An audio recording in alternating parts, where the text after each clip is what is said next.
On this week's episode of Devil's Trap podcast, it's Rogue Reapers, the spinoff that should have happened. And we ask, does the Geneva Convention apply to demons? It's a Psycho-Pomps freakout! Let's do this.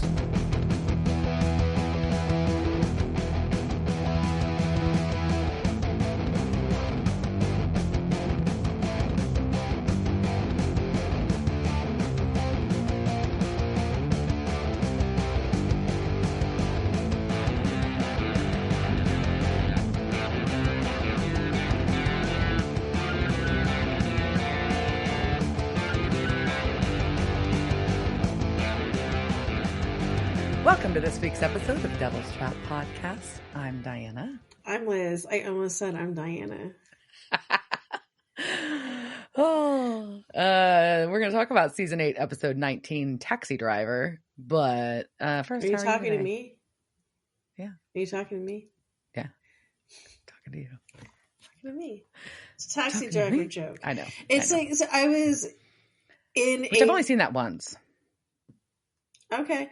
So, I mean, honestly, I'm just proud that you've seen it at all. So, given the oeuvre of things that you have not seen, I am very happy that you've seen Taxi Driver. But I was in a public restroom yesterday, and I was washing my hands, and the woman next to me was like, okay, what's the secret? And it kind of took me a moment. And then she was like, to get the water to go. And I was like, oh, you just have to prove your existence by running your hands in front of it. It's kind of an existential experiment. And then she just kind of looked at me and then washed her hands and walked away. I thought I was hilarious. That's amazing. I would have been so amused. I'd be like, oh, fuck. Am I real? Because that's really like every time I find myself yelling, especially in airports. Those are the ones that are the worst. And I'm like, yeah. I exist. I am here. Recognize me. Oh, that's hilarious. So speaking of airports, are you ready? Yeah. Olay. Sure. I'm pretty excited actually. We're it's like every once in a while I'm like, we're only gonna be gone for that long. I kinda want to wish I'd added a day. But at the same time, I think we're gonna have some good explore a new city and go. We're taking surf lessons. That's gonna be hilarious. Middle-aged people on surfboards. So have you just tried at home to see if you could do it? No, I don't know if I can do this shit. I've never tried. Okay, but I mean the jumping up and the jumping up. Do you think oh god. No. Okay. If I try that now, my knees won't be able to do it in a couple days. So I gotta wait. I gotta save my knees for then. Babe grew up surfing, so he spent a lot of his youth, teens and 20s surfing a ton. So he hasn't gone in a long time. He has high expectations, but we'll see. I mean, I feel like I've paid for my lesson we've got a semi-private lesson for the two of us. I feel like if I get frustrated and decide I don't like this or I'm tired, I can say, you know what? No harm, no foul. This ain't for me. I'm going to go have a fucking beer on the beach and it'll be okay. Cause I'm bringing a book. I will be set. Yeah, I think this is the first time my friend I think he's finally gotten my buddy who I'm going to Mexico with, we have been to, I need to go back and count how many countries we've been together. It's like 7 or something. Yeah. And we've been to Mexico a few times, but I think when we were younger, I think maybe it's because he's finally hit 40. It was always we've got to do things, right? We've got to go on the excursion. You've got to da. And so with this thing that we're going on, there was a choice of I guess that they're including in their package, which is you could either choose a snorkel to a snorkel thing. I think you can go climb ruins or something, or you could get a massage and a facial. And he was like, do you just want to get a facial? And I was like, yeah, I do. Yes, I do. That's exactly what I just want to do.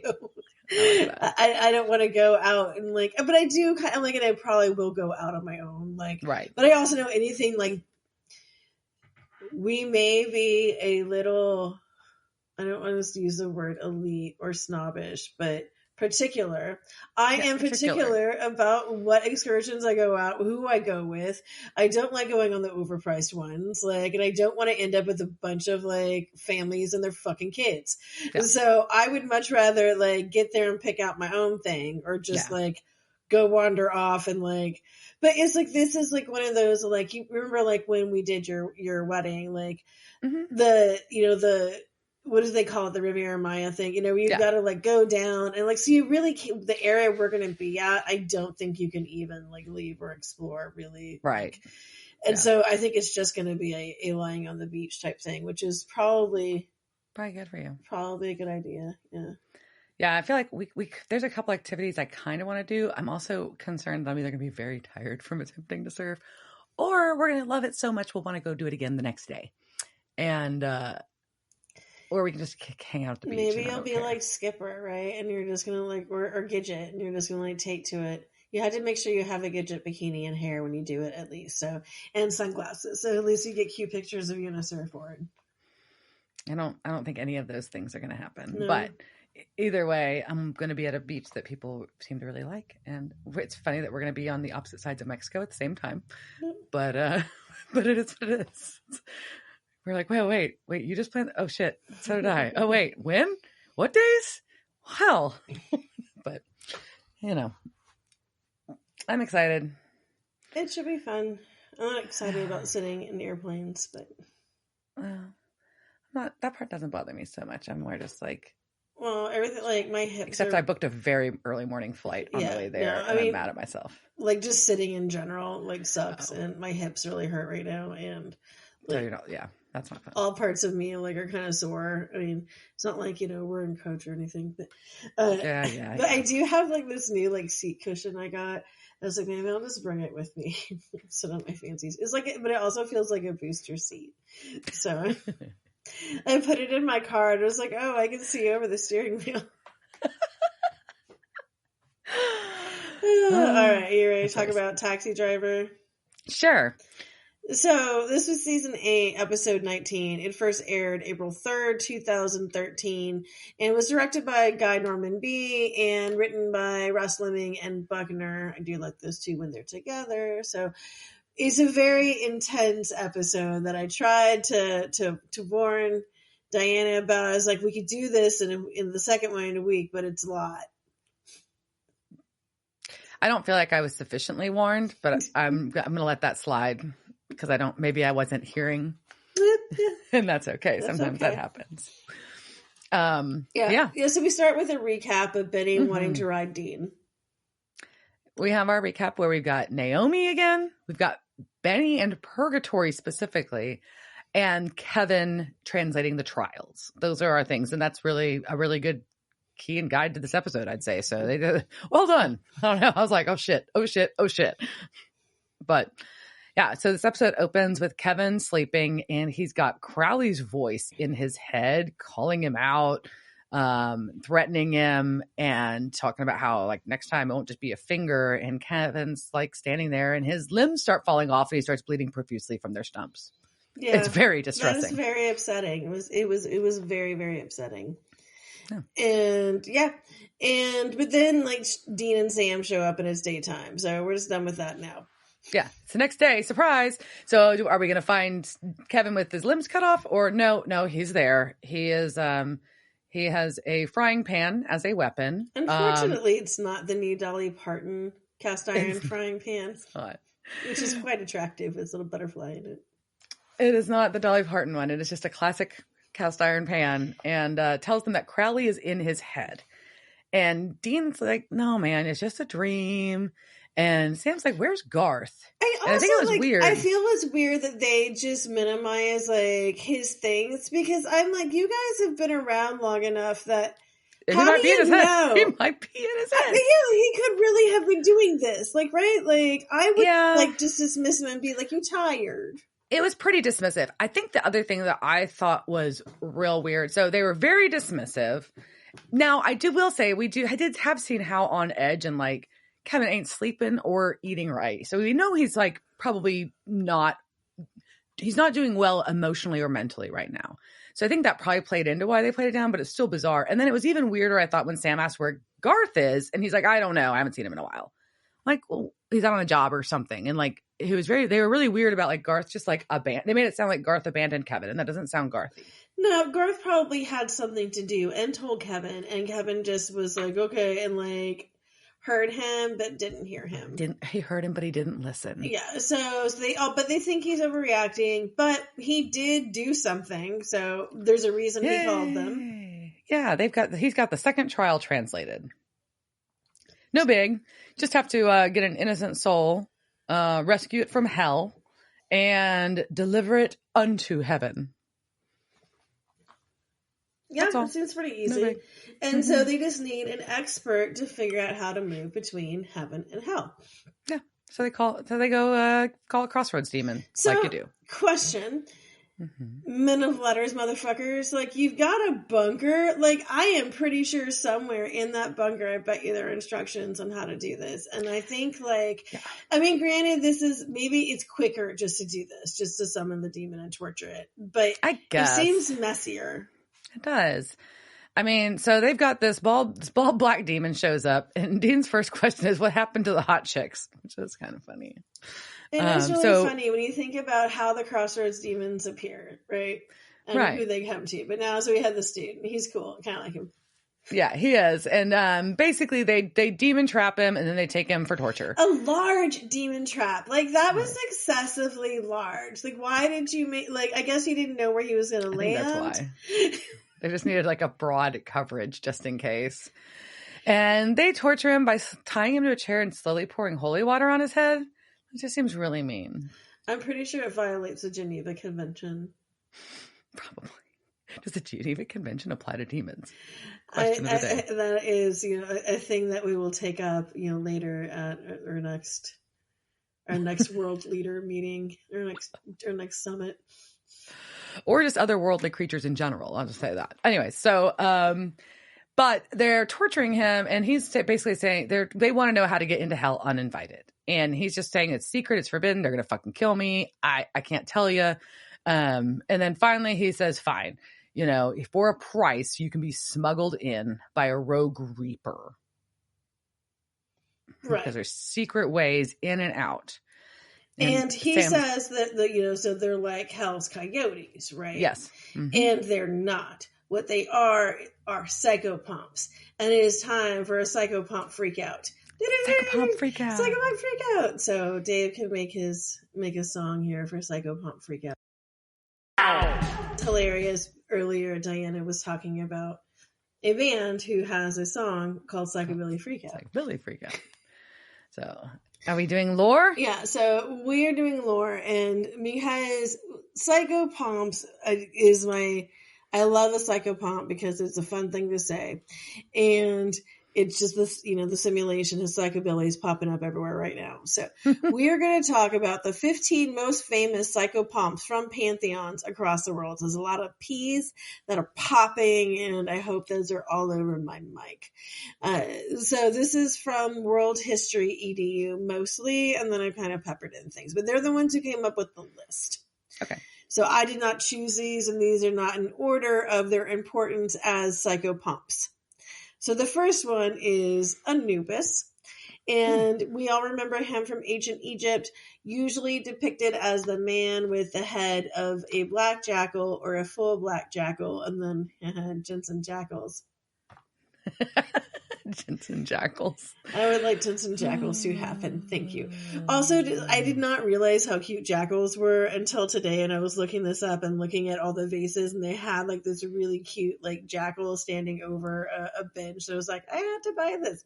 But they had this really great jackal tail, and that tail is everywhere, like all over that stuff. So Egyptians like tails, and Egyptians like tails. They did, and that's I'm just sticking to that. That is my wisdom for the day. So one of his many roles was, basically, taking dead to the realm of the dead. Yeah. And depicted in the Book of the Dead, he weighs the decedent's heart against the weight of a feather. Yeah. And I know you're like, hey, didn't you say Osiris did that a few episodes ago? Yep. And I did. But the duties of Anubis shifted to Osiris in some of the mythology because it was thousands of years ago and I didn't write it. So don't come at me. Hey, that's a lot of work for one person. Maybe they needed some help. Right. So, and it was just like a political showdown at work, which apparently is just the theme of the world now. So he was a god of mummification and often associated with the process of embalming. Fun fact from Mythopedia, in ancient Greece, the phrase by the dog was used to refer to Anubis and was invoked as a means of guaranteeing the truth of a statement. So like how you would say, I swear by my mother's grave, or I swear to God, you would say, by the dog. By the dog. By the dog. By the dog. I need to start saying that. By the dogs. Can I pluralize it? Yes. I just think with the Psycho-Pomps, there's also some fun dog related things, and we'll have some more come later, but yeah, so by the dog is our new thing. So number 2 Psycho-Pomp is Charon, and that's the ancient Greek one, who is the ferryman of the underworld, usually kind of depicted as like this like skeletal and kind of old like sad dude. And this is the one that in Greece it was customary you would put a coin on the mouth or over the eyes as payment to Charon, because he needed like coins or whatever, and if you didn't pay the fare, or you had to like wander the shores of the river for a while because money. It's weird, right? He's also the first mythological deity that Dante encountered, which is fitting because this episode, Sam basically is doing Dante Divine Comedy stuff. So this idea of the ferryman and like what's happening here, we're going to start seeing kind of that theme go through. And I just think that is also interesting. Other interesting thing I learned today. So number 3 is Valkyries, right? And so we've talked about Valkyries before, and their primary duty is to select those who die in battle and those who may live, and they take the souls of the fallen warriors to the afterlife. And we all know they're like super strong warrior ladies, and they fly horses and all that other stuff. But this is some bullshit I learned.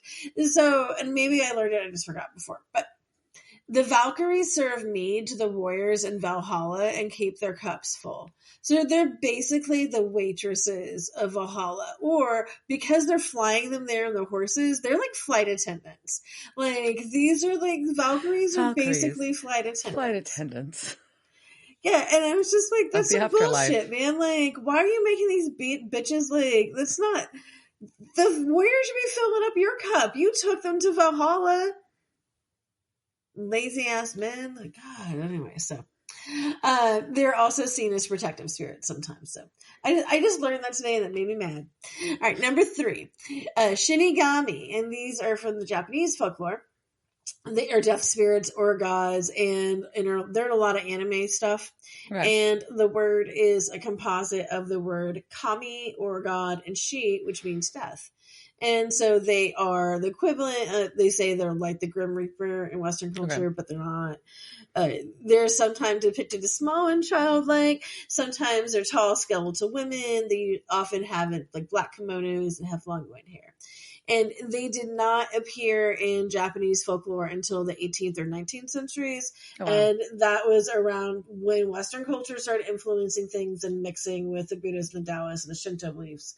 So kind of interesting, like how that's why. And then I guess closer to the Grim Reaper was a part of a Western culture. So maybe, right. Okay. Maybe that's why. But they often appear to individuals to foretell death, or sometimes they're the force that causes them. And usually like if there's like someone dies in like a Rube Goldberg type accident way in a really funny way, it's like that was a Shinigami, Got it. So my number 4 was Banshees. We talked about them. But did you know that in some Irish mythology, she only watched like the main Irish families, like the O'Neills, the O'Connells, the O'Briens, the O'Grays, and the Kavanaghs? Like, that's just some elitist bullshit too. Like, I'm just learning all this like weird bullshit about these Psycho-Pomps. But fucking elitist ass Psycho-Pomps. Who knew there was so much of that in here? But yeah, so unless you're one of like, if you're not an O'Neill, like you're fucked. Like you're just not gonna get the Banshee. That's just rude. Number 5, I love this name, Mananana MacLear. So Mananana MacLear, it's Celtic. Mananana is all of our heads. Thank you for that. Yep. So it often is what MacLear means, son of the sea, often referred to as a lord of the sea or a sea god. And, he's a guardian of the otherworld. He does own a cloak that can make him invisible. a helmet made of flames called Helmet of Invisibility, but it's made of flames, so I don't really understand that. But also a sword that never invisible flames? Maybe. Invisible flames. What's the point? And also a sword that never misses its target. Yeah. That'd be useful. Yeah. All right, number 6 was Hermes, and we talked about him before, and he's just not that interesting. Sorry. Number 8, and I have almost like recorded sound bites because we all know how bad I am with Aztec and Mayan gods. Xolotl. I think I said it right. Okay, but it also, like, they say it a bunch of different ways on YouTube. So, he is from Aztec mythology and associated with death and rebirth, and is a puppy, and he is basically often depicted as a dog with ragged ears. His 2 spirit forms are the Xolo dog, the Mexican hairless dog, so Yay, he appears as one of my favorite puppers, and also as a water salamander spirit, axolotl.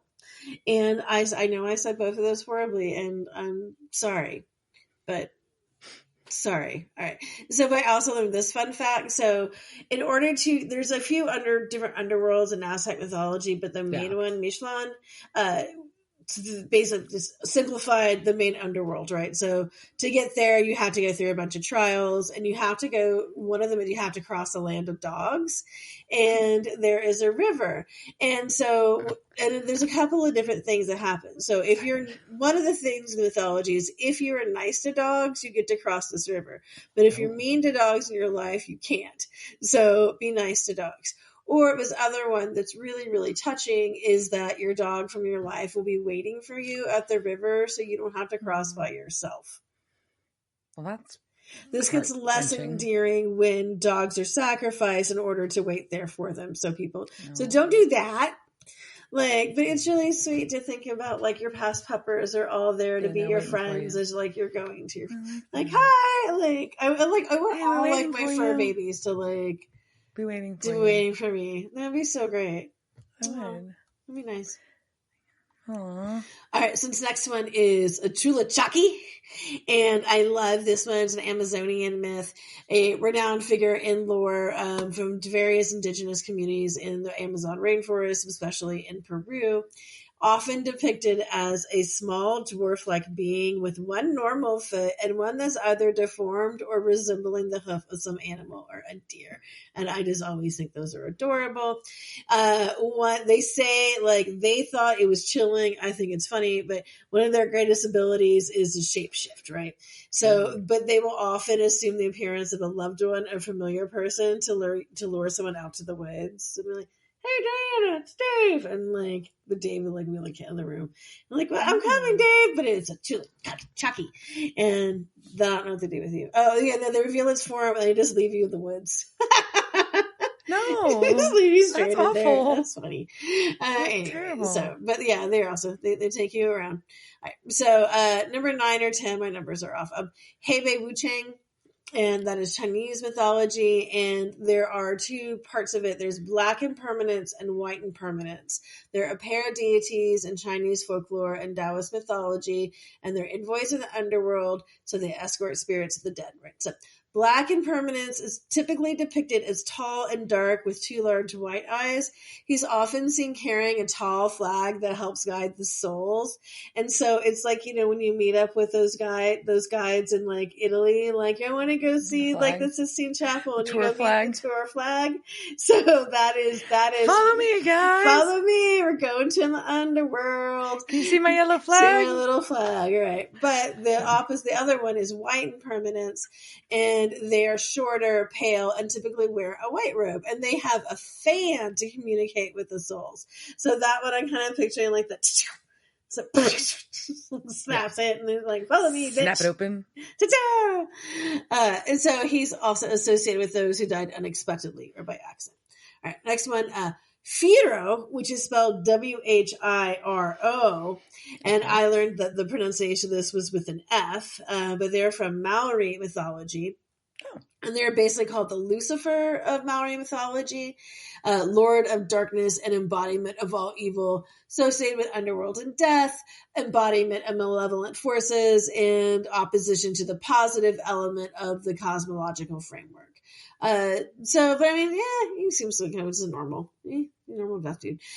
Yama is our next one, and they're from Hindu mythology.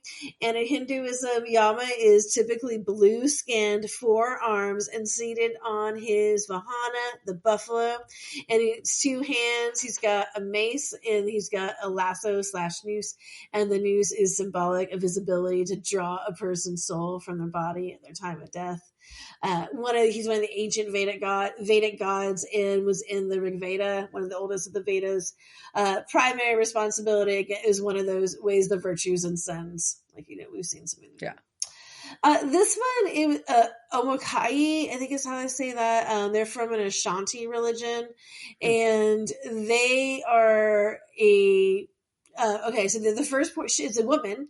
She is the first point of contact for deceased women as they transition from the world of living. Acting as a gatekeeper, she ensures that the souls of women enter Asamanda, which is their underworld, smoothly. But the entry is not free. It is customary for Ashanti women to be buried adorned with a type of loincloth and also jewelry. And so they're honoring them symbolically and like representing their social standing. Right. But they are the payment to her securing her passage into the afterlife, which I always think is kind of shitty. And yeah, it's like, as fuck. It's like, and is there like a VIP line? Like, what do I get extra? Like, it just seems kind of selfish of you, right? Like, I don't know. So our next one, Azrael, and that's in most of the Abrahamic religions, mostly Islam and some Christianity. In Islam, Azrael is the archangel responsible for taking the souls deceased away from the body. Azrael is not described in the Quran, but in various hadiths and Islamic writings. And he is portrayed as having a vast number of eyes and wings, reflecting his omnipresent nature. He's not. That's like all like the old angel drawings, right? They're real crazy. They're all really crazy. Yeah, and he's not commonly recognized in mainstream Christian religions, but there has been like an angel of death on the show. Yeah. Like that's a concept that exists, and is always said to be writing and erasing the names of men at birth and death, like in the big book, right? So that's in the big, in some Jewish traditions, Azrael is seen as a benevolent angel of death and acts on God's behalf to bring souls to life, afterlife. But there's nothing like extensive. All right, and our last one, I'm going to pronounce it wrong because it's French, or Haitian Creole, depending. So Gede or Geda, so it's from Haitian Voodoo or Voodoo, but I think it's Voodoo. So it's. No, this one's from, it's from Voodoo. So the Gede are basically part of the Loa, and so they are the spirits that are intimately linked with death, the afterlife, and fertility. So they oversee, all of that and your ancestor worship. They're known for their wisdom. They hold the knowledge of the dead and the ancestral memory. They're often in ceremonies and rituals for healing and protection to communicate with the ancestors. Baron Samedi is the most famous of these and serves as their leader. And he stands at the crossroads, and he's got the cool top hat and tuxedo glasses and all the stuff. But also highly encourage you to go put Gede or Gutta. I'm sorry, I'm suck, but a GHEDE or GEDE, depending, like either of those will get you there. Yeah. But put that in Voodoo into YouTube, and there's some really amazing stuff on there. Some really cool videos of people dancing and just talking and communicating with the Loa and chanting them. Like, it's just such a cool religion. Except for you. Sorry, also my cat decided this is a time just to sharpen her claws. There we go. She also wants to be a Psycho-Pomp. She does. Oh, so that was a Psycho-Pomp freak out.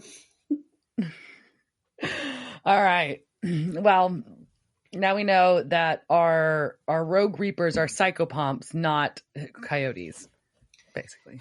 Yeah, and I just also, for some reason, like, I know I just kind of hate that term. I think maybe just because I associate it so negatively right now. Yeah, no, it is. There's definitely a negative connotation. Generally, currently. like most coyotes. Also, like if you watch John Mulaney's special on Netflix, there's a whole thing about coyotes in LA. I encourage you to watch that. That was hilarious. So, anyways, go on. So, but we go and find out these kind of stuff. Yeah.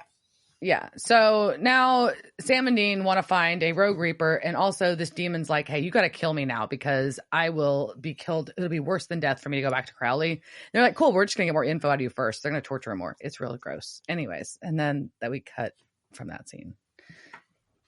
So yeah, they're moral compasses sometimes. Yeah, they just justify it when it's demon or something. It's just really weird. So Sam and it's a human body, it's a meat suit. It's still, I mean, obviously it's a person, but I mean, it's still something with, pain receptors. Consciousness? I don't know. Yeah. So they end up on the street in a city, and it's rainy, and they park across from a taxi, and they approach the driver who's standing outside of his car. His name is Ajay, and they want to do business with him. And he's like, wait, y'all are mortals and you want to go to hell? This is going to be fucking pricey. But whatever, here's my price. One day you owe me a favor. And my immediate response was, that's never good. But either way, he apparently is the same. He shares with them that he is also the same Reaper that took Bobby to hell. Wait, what? What? Why is Bobby in hell? What exactly. The fuck? Like, how do we not know this? And they burned his bones. Like, so he how should is not this be in happening? hell. They are very upset, and he says basically that it depends on who you know and whose palms are greased. But if the king of hell puts you on the no-fly list, you end up in hell. See, like flight attendants. There's another right. So either way, Dean's like, "Fuck this! I need the price for 2 of us down and 3 tickets back up." And Sam's kind of like voice raising. He's like, no, wait a minute. I'm the one that has to do the trials. You're going to fucking stay here. I don't understand this one. I mean, granted, like, he was running things on the top side, and it was very good that he was there. But, like, there's no reason why you wouldn't want backup when you're going to fucking hell. Yes and no. I think Sam also needed to prove himself. And also it's a bigger risk for both of them to be down there. And so I think it kind of made sense. But I also see what you're saying. Yeah, I don't know. Because usually when they split up, it's bad news. Yeah, backup is good. But also I'll be fine. And he pulls open his jacket to show the demon knife. And I'm like, what? Like, it's just a knife, Sam. Like, I don't. Okay. So Dean finally backs off, but he doesn't like it. And, anyway, so AJ is like, hey, this is going to be 24 hours and you'll be back. So he takes Sam down this alley, and they there's some creeper like watching them and watching Dean leave. It's just some creeper at the edge, and I'm like, that's not good. But the alley's so good. It is. So Sam and Ajay observe some lovely street art and graffiti and hold hands while they walk down an alley. Which is very romantic. I was like, oh, this is a very cute moment. Look at them holding hands, walking down the alley, looking at street art. And then the walls start shaking, and there's a door painted on a wall, and it glows. And then they go through it, and it's the subdued colors of purgatory. That's weird. It is fucking purgatory. Because AJ's like, yeah, it's hell adjacent. Here's your directions. Yeah, but Sam's like, I booked the hell tour, which now that I'm really thinking about the Psycho-Pomps with their little flags, like, he's like, I booked this trip on Viator. You were supposed to take me to hell. Like, nowhere on this tour guide on the itinerary did it said you were going to drop me off in purgatory. I looked, it said 6 hours expected, and that I should bring a demon killing knife. Yeah. Well, he says, here's your directions to the portal by a stream, and I'm not going with you, but I'll be back right here in 24 hours, and you better be here. So he poofs out. So Sam's got his knife, and he's going to wander on the instructions. In the meantime, Dean goes back to the boat to see Kevin, and he's got food, including burgers. Kevin is hiding the fuck out. He is very freaked. He is convinced that Crowley knows where he is, but does come out to get a burger. And then he takes fries. And then he takes Dean's pie. while they have this conversation. They don't have a conversation. Dean's giving him a pep talk, and it's not a good one. It is a you suck it up and you push it through because that's what we do. Like, that's not always the best thing to tell somebody. Well, the one thing I'll say that I feel like Dean was very honest about is like, he's like, I'm ready. Kevin's like, I want to know when this ends. And Dean says it doesn't.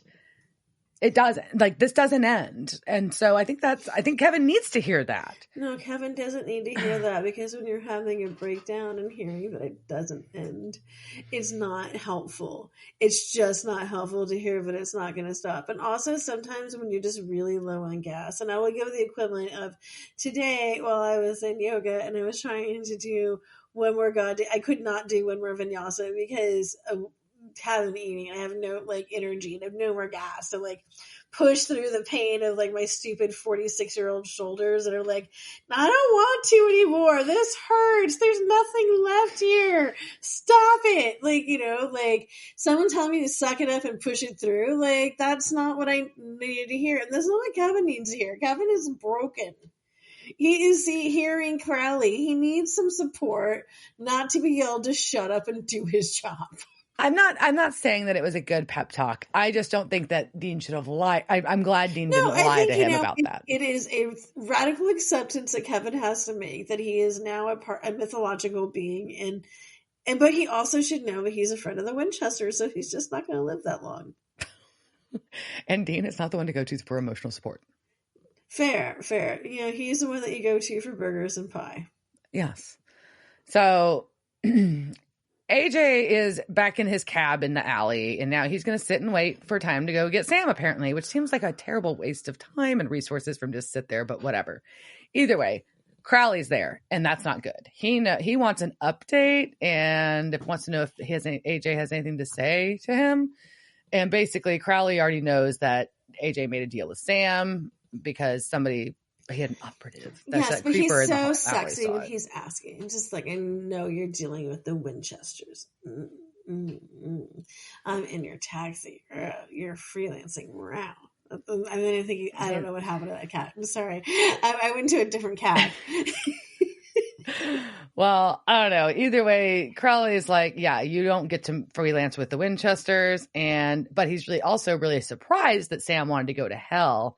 And all they know is that he'll be back in 17 hours. And then Crowley kills AJ. Which is kind of a bummer. I really liked him. I actually think it's interesting. He was a cool character. He's very Gaiman-esque. Like, I very felt like a Gaiman-esque character. Like, I can see him in like Good Omens, like just that type of. Yeah, I don't know. I think he would have been like. Damn it! Y'all should have kept him. I agree. So Sam is creeping through purgatory and he gets attacked. He beheads them and he gets another weapon. So that's good. And then he finds the portal and somehow he manages to move this giant fucking boulder by himself to clear the way to this portal. Yeah, but also before he does that, he puts a knife on the ground. Why? I mean, like, it was just a weird move. I don't know. I mean, I guess he had his other knife, but you don't put things down in purgatory. No. And then he gets sucked into hell and he's wandering through this dungeon of hell and there's moans and screams and there's people being tortured. There's a skinned woman. There's a guy with a giant ring in his fucking face. There's a creepy girl who says she's been praying forever. Yeah, and hell, you know, it's a very Inferno version of hell too, you know, but then he just very easily finds Bobby. So easy. Just like, I just wandered into hell through this hole and out of the I took one turn and there he was. There's fucking Bobby Singer. Right there. And he looks kind of like shit. But were you happy to see Bobby? I was, but I was also concerned because I never trust anything on this show. Yeah. And then Bobby punches Sam in the face immediately and says, "Get out of here, you black-eyed son of a bitch." It was such a curse on here, and they need to be really careful with it. So he punches him, and Sam's just like, "No, it's me. I know about Tori Spelling and your love of pedicures." But wouldn't the demons know that too? That's what I wondered. I was very confused about that too. But Bobby's convinced. He said, "But this is the 200th Sam that Bobby has seen today. It's an endless stream of Sam and Deans with black eyes." Oh, that's rude. It's so rude. So Sam gives him the demon knife, and they're gonna get out. But he hasn't really told him what's going on. He just says, I'm here to get you. So back at Crowley's office now, there is a woman demon with him, and Crowley's upset about the situation. There is something urgent going on. His hellhound has been killed. A Winchester jumbo size, as he calls him, has broken into hell. And the prophet is madly translating. What the fuck is going on? Where I want Kevin's half of the tablet, because apparently it's the one of value. Find it now.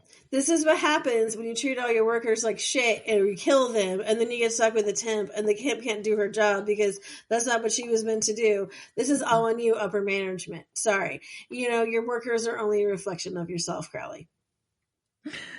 Well, back on the boat, Dean's making breakfast, and he calls for Kevin, and Kevin enters, but from the front door, not from his bedroom. And he's like, yeah, I've been scared as shit. I made a preemptive move. So I temporarily got rid of the tablet. And well, I'm not going to tell you where. Ruh-roh. And he locks himself in the closet. And who appears but our favorite angel bitch? Why is Naomi back? And she's trying to be so cute. Oh my God, you're teenagers. such a bitch. And then, why are you so lying so much? She just lies so much. Yeah. And she's talking about how oh yeah, I was just so worried about, how much purgatory changed Castiel. And I know you're worried about him too. And he's just out there on his own. We got to find him. But, I'm the one that saved him, remember? And I'm just so shocked at how damaged he really was. And he's like, yeah, you also told him to fucking kill me. And she's like, oh, no. I could see how he maybe misconstrued that. That's just how it looked. No, yeah. I mean, he took it too far. Yeah. He's just, how Cass gets. Awful. But luckily, Dean just straight up tells her, I don't trust angels. And she's like, but not enough that you didn't ward against them here. Which is the thing, right? Why didn't you ward against angels? Only for Cass is the only reason I could think of, but I would have warded against angels. I think it's stupid that you didn't. I agree. And she's like, we're on the same side. We both want to shut the gates of hell and bring Castiel back. And then she's like, by the way, did you know that Ajay's way to hell is through purgatory? Just thought you'd want to know that. Bye. And I'm just like, what the fuck? Also, I realized in my notes I probably should have bolded things out. I started separating things by hell, earth, purgatory, hell, earth, purgatory. But I didn't bold them, so it's just hell. And I was like, wait, why hell? Why hell? Damn it, fuck her. But it was just okay, so now we're going back to hell. Okay, so in hell. Yes. So they're trying to get out. They team up, kill a couple demons, and then there's a fake Sam demon that tries to trick Bobby. And Bobby gets real bold and just stabs the fuck out of one of the Sams. And Sam's like, "Did you knew it was me?" And he's like, "Took a chance." That was okay, Bobby. Bold, all right, bold. All right, so then we get back to Earth, and Dean finds Ajay dead in the taxi. So this is not good. Boo! Luckily, though, Sam and Bobby have made it to purgatory. Though balls. Bobby's reaction to this is balls. Balls. So who does Dean call back on Earth?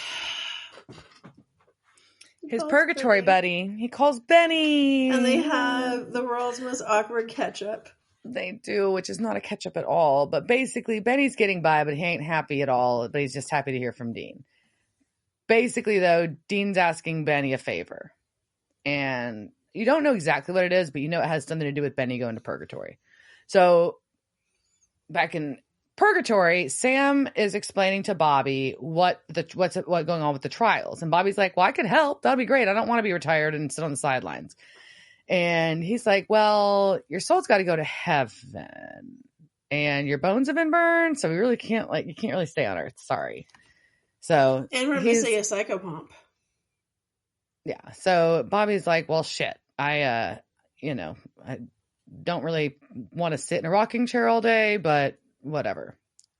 I think it's just really I don't like how Sam I don't know, maybe it's just the Winchesters just being dismissive. Like, in this episode, they're just, like, all too dismissive. But well, they're just focused on the fucking. But I know they're so focused on that. But like, this is like clearly Bobby is not happy. Like, you should at least acknowledge that your father figure like is sad that he's going to go like sit around in heaven. Hold on. That you can, I don't know if I can at that point. I'm like, he just busted him out of fucking hell, and you want me to be sad that he's gonna have to go sit in heaven? Well, I mean, he doesn't want to say goodbye to him again, is what it comes down to. It's that part. Like, he doesn't want to be sad. And he keeps being like, I want to be part of the gang. I want to be in this. I don't want to be separated from you, is really what it is. And so, like, with just Sam's just like dismissive of it, right? Just go to. Yeah. Well, they get back to the meeting point and Ajay's not there. So they've got to process that. In the meantime, Benny, wherever he was apparently not far from Dean because he's already there. Yeah, miraculously has appeared in this wall in time. And we figure out that basically Dean wants Benny to go help Sam and Bobby get out of purgatory. And that means that Benny has to die to get there. So to save Dean's brother that wanted to kill him, which is fucked a little bit. Benny agrees though. Benny's just not having a good time on Earth. He fits in, even though he thought Benny's committing suicide by Dean Winchester. Yeah, he just doesn't, he's not happy he doesn't belong. He is in the new world. He doesn't, he never got the other vamps that don't eat people, right? There isn't like the support group for them. So he's just by himself, sucking on his blood bags. Doesn't have anyone to hang out with. Like, yeah, that seems and he's on the run because of the hunters being after him, and they'll kill him regardless of what kind of vampire he is, and it just sucks. Yeah. So basically, but Dean wants Benny to ride Sam back, and he won't. Yes. So find him a portal and come back. So then they embrace and kiss. Okay, they don't kiss. So but Dean's going to go to Maine where the portal drops them off. Nowhere is near Maine.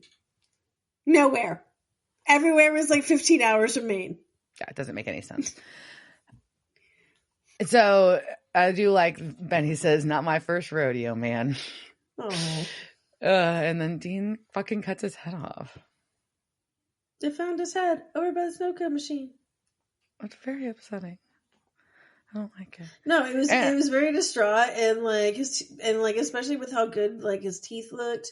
Like, God, he's so handsome. Like, why are you doing that poor handsome man? That's just sad. So back in purgatory, Sam and Bobby are discussing how Dean spent a year in purgatory, and Bobby's like, "Man, that must have been hell on you all that time not being able to get him out."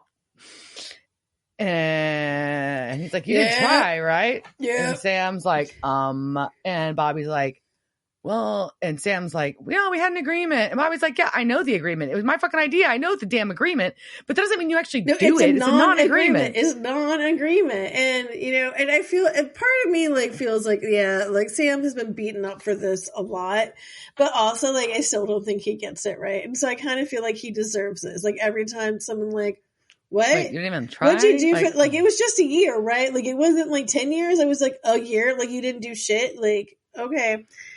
Yeah. So then they get attacked, but Benny's there. Holy shit. And he fucking rips someone's throat out and turns with a mouthful of blood and says, "Dean sent me." And Bobby's distraught that Dean had a vampire buddy, but he's like, "Oh, y'all two both went off the rails." And this is dumb. That's not very fair. This is dumb. I don't think Bobby would do that. No. I think the anti-Vinny vampire thing in this entire season was way too harsh. I agree. I don't think any of them would have stuck with it that long. No, I agree fully, because Sam is all about a fucking gray area. Why is he not about that with Benny suddenly? Other than just straight jealousy about Benny and Dean's connection. Bobby would have wanted, Bobby's about like logistics. And yeah, he might have think that Benny's a monster still, but I feel like if he said that, Dean sent me, then I feel like he'd be like, "Oh shit, that's kind of cool." And then, yeah, I still might think you're a monster, but hey, thank you for saving me. I don't know.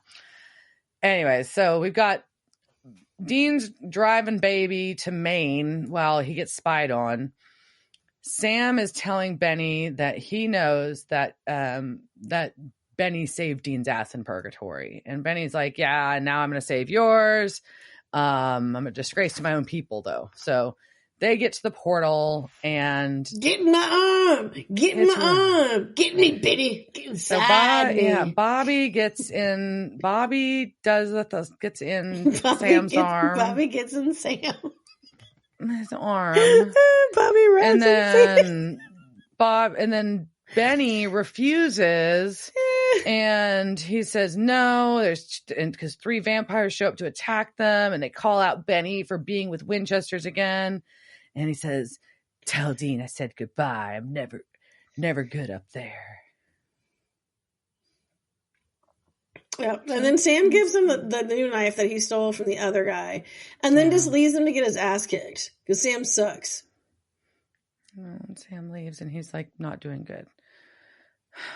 So Dean is in the 100-mile wilderness. Sam appears. Aliens! Yay! Yeah, it does look like aliens. And we have an emotional hug. And we've got a little bit of a moment talking about purgatory.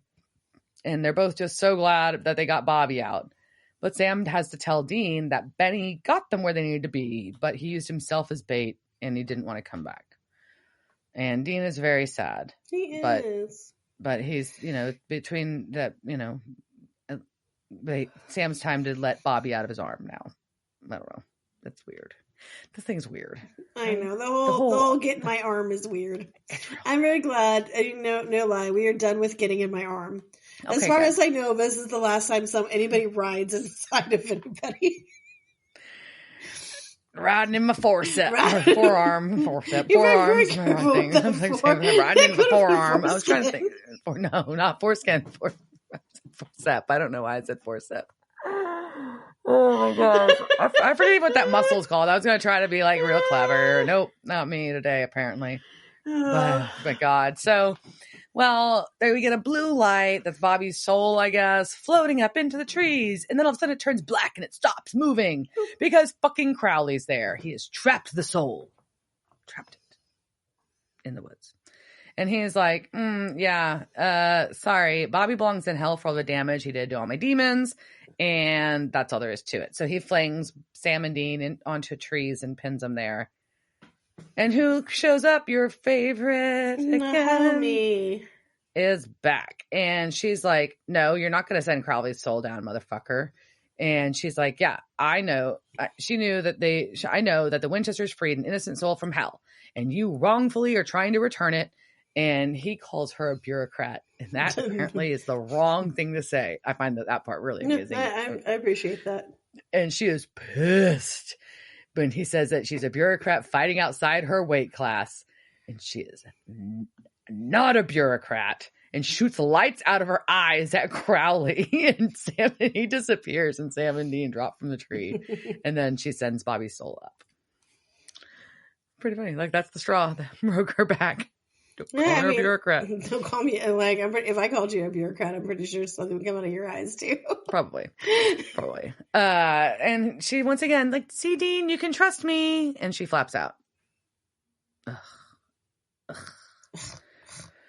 So Sam does the passage, I guess, that he's supposed to read after the trial. And as he's reading it, his hand is glowing and he's yelling in pain while insisting that he's okay. I'm fine. This is fine. It's fine. This is all fine. Everything's fine. It's just it's a flesh wound. I'm cool. Just my mitochondria being smushed. I'm good. Back on the boat. Kevin is touching up all his sigils. No, it's not that boat. That's no, it is the boat. Okay, yeah. For a second, I thought he had left the boat, and then I was like, oh no, he was on it. He's still on Polly. Hazel's Polly. And he's got Crowley's voice in his head again, insisting that, hey, you got to be tired of this. And Kevin's trying to tell himself it's all a dream. But then there's a loud noise. The boat's shaking. The windows shatter. Candle goes out, and Crowley is there. And he's like, yeah, guess what? I couldn't find you, but, I used your mom because I couldn't find you. I used your mom to find you. And she has a really high pain threshold, and Kevin's like, no, she wouldn't have told you where I am. They're like, yeah, no, she wouldn't have. So I killed her and took your address from her phone. Not Linda Tran. No, Tiger Mommy. I am forever. Okay, honey, you're getting a little uppity here. It's like people are nothing and I am forever. Yeah, sweetie, you're a Taylor.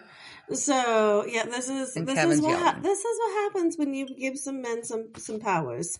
Some people they just shouldn't. Okay, most people shouldn't have power. All power is corrupt, but especially like Taylors, like this is what happens. But then we hear Kevin scream, and we don't know what happens. Mm-mm. So we cut to Sam and Dean, and they're kind of like asking each other if the other one's okay, and basically it's kind of like no but. And they're like no but, whatever, it is what it is. And Dean tells Sam that he buried Benny, but he did not burn his bones. And Sam's cool with it. He hopes he comes back. And Sam says he gets it. Benny's different. You got to leave that door open. No shit. Like, I've been saying that forever. Like, I've been telling you that for the past year. Now you're finally getting it. Just because he didn't want to ride you, Sam. Like, now you finally understand. Now he fucking dead and eaten by, like, what do you think happened to him? You gotta let him get eaten by vampires. Cannibal vampires, right? Right? What is that? What?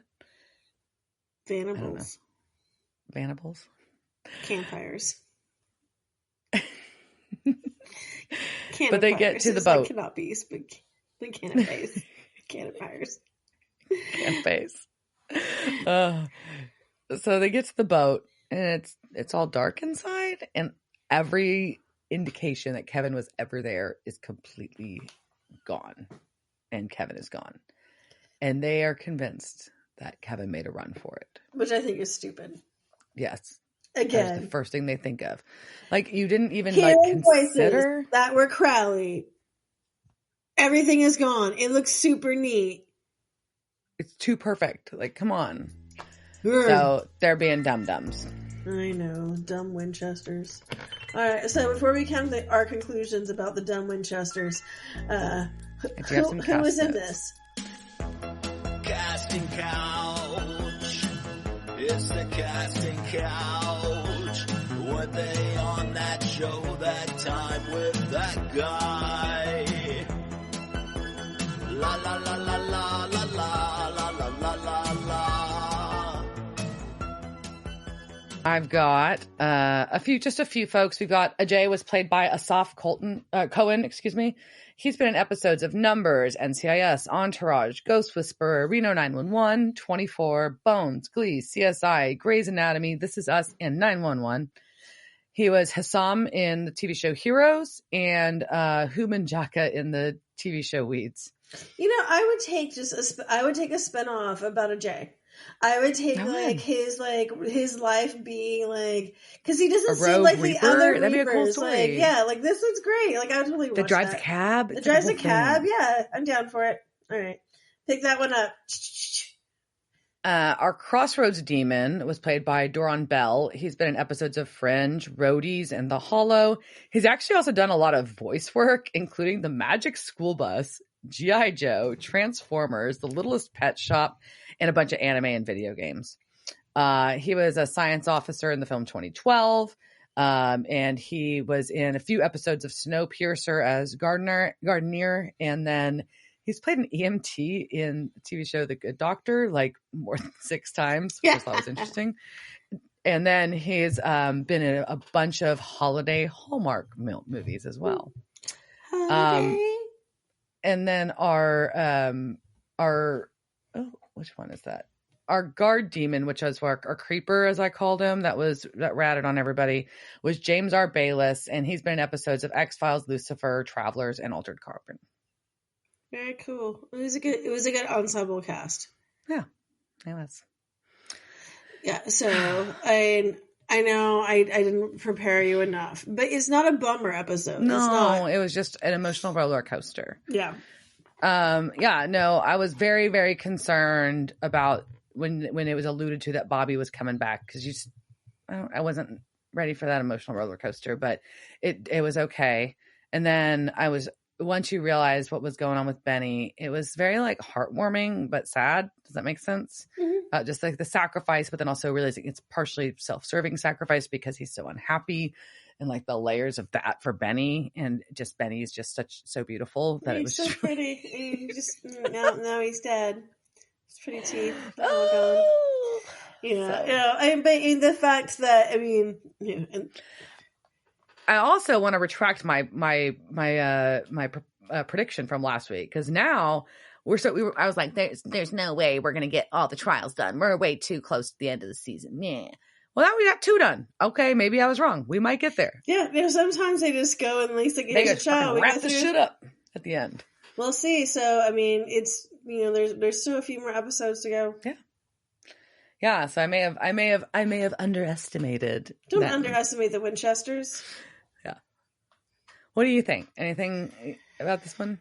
I mean, I said I want the spinoff. I think that guy. Well, I just think he's hot. So that's probably a lot to do with it. He's a good-looking man, but it could have been. You're right. It would be a really cool story. I just think it's an interesting storyline, and I think this is where I think you can see it. Like, we're finally getting into like the in-depth Crowley stuff. Like his he's getting really good lines and stuff that are coming through, and like. He's just Rex Shepard's getting to like really just go all crazy with it now. It's just so good. I just don't find it. I know like he's clever. He makes me mad. He's too mean. He's too evil for me to like him. But that's because I don't think he's inherently that evil, right? Like I see the good and the bad boys. That's a problem. Maybe we haven't gotten there yet. I don't know. Well, that's true. I also I know him as a whole, but also I like evil men. We'll save that for another episode. We'll save that for another episode of my therapy. But yeah, I mean, but anyways, we've got second trial done. I don't. Yeah, Sam overacted. Not Jared Padalecki did not overact. Sam overacted, right? Like there was just like things that were built, like the knife stuff was just weird. Like I don't get the emphasis of the demon knife in this episode. Like it seems like just a weird thing to focus on. Well, here's my rude comment: is that directing or writing? Yeah. I mean, just like I said, I did not say Jared Padalecki overacted. I said Sam overacted, right? It was just too much emphasis on that fucking knife, which was weird. But, it's why can't they just work together? I don't, there's so many things in here, and also like, I get like, I think they should have been nicer to Bobby or I don't know, maybe Sam's just a dick. I'm too happy with his knife. Anyways, yeah, I think that's it. All right. So we got a few more episodes to go. And we will see you when hopefully none of us get eaten by sharks or sunburned. Well, I will. That'll happen. All right, cheers, sir. Cheers, bitch. Devil's Trap Podcast is a Don't Get It production. Meow. Devil's Trap Podcast is part of the Ship It Studios Podcast Network. Thanks for listening to this week's episode of Devil's Trap Podcast. You can follow us on Instagram at Devil's Trap Podcast, Twitter at Devil's Trap Pod, or you can email us at devilstrap@devilstrappodcast.com. Don't forget to subscribe, leave reviews, and share with all your friends. We're at all your favorite podcast outlets and at devilstrappodcast.com. I'm Babe. Thanks for tuning in, and we'll see you next time.